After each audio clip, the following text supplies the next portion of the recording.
Let me teach you how to style your half wig and get your leave out to blend and make the wig look like it's growing out of your scalp.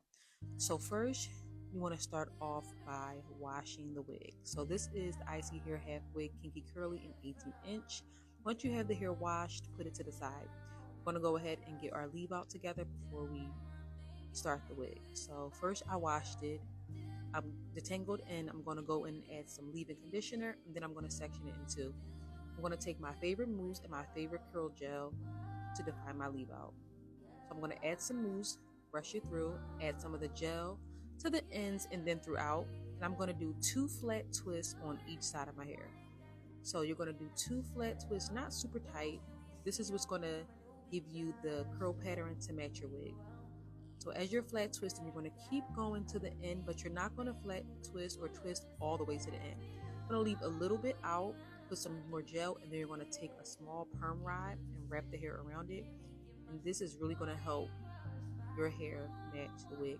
This method works for the kinky curly and the afro curly texture. If you do this, your leave out will blend perfectly with either texture. So now that we have that done, we're going to pop the wig on our head. We're going to go ahead and brush the wig out and detangle it. You want to make sure you have the hair kind of like perfectly centered, so as if you're doing a middle part, but not really, I guess. I'm going to go ahead and trim the ends to get it as even and to get rid of some of the straggly pieces. I do this to all my wigs. I just feel like it looks cleaner. Then I'm going to go ahead and do some face framing layers. I don't do layers throughout the wig all the time.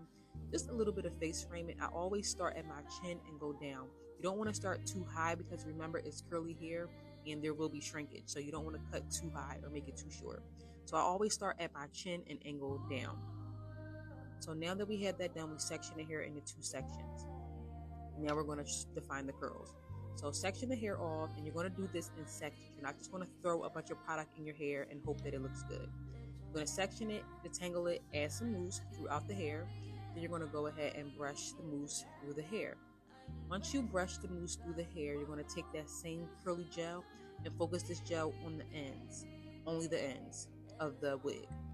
You're going to brush that through, and the Denman brush is going to clump the curls together. You're going to repeat this step throughout the hair, not making your sections too big.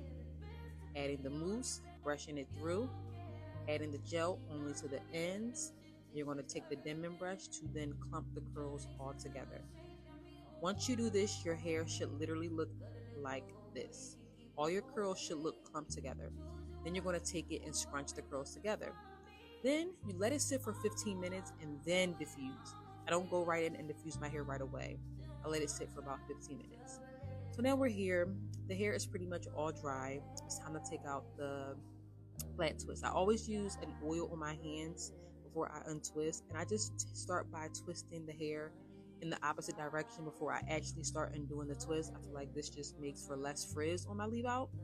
Then you can go ahead and do your edges or not, whatever you prefer at this step here, at this point. I always do my edges, not too much, but you know.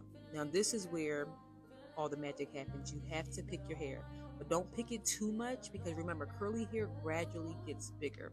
So you pick it just enough to give you the look you want, but as the days go on, your hair will get bigger and get fuller.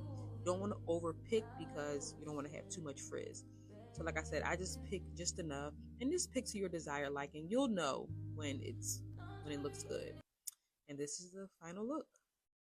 I do this same curly products for all my hair.